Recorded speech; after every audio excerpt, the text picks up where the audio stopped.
Hello and welcome to week 3 of our Tuesday wrap-up. During week 3, we found ourselves delving into the world of probability, and we focused on the addition rule and the multiplication rule, in addition to combinations and permutations. What I want to focus on for this wrap-up session is how to solve probabilities using the multiplication rule. And this example on the screen says Carlos plays college soccer. He makes a goal 65% of the time he shoots. Carlos is going to attempt 2 goals in a row in the next game.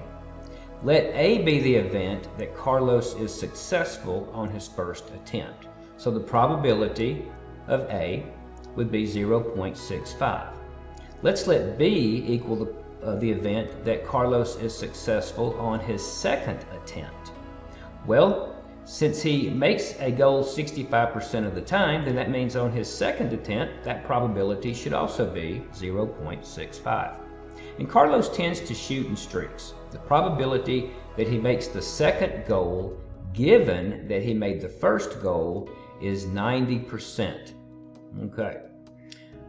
The problem says on part A, what is the probability that he makes both goals? In other words, goal A and goal B. Since I'm using and, I'm going to multiply, right? Part B says, what is the probability that Carlos makes either the first or the second goal? And since I'm using the word or, I know I'm going to be using the addition rule. So let's focus on parts A and B. In order to find out the probability that he makes both goals, that's going to be the probability of A and B.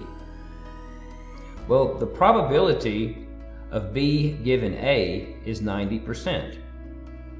And the probability of B given A is the probability of B given A times the probability of A.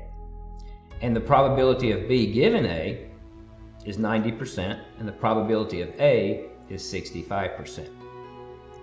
So that's going to be 58.5%. Part B. The problem is asking you to find the probability that he scores on the first attempt or on the second attempt. This means addition rule, right? And the probability of A or B is the probability of A plus the probability of B minus the probability of both.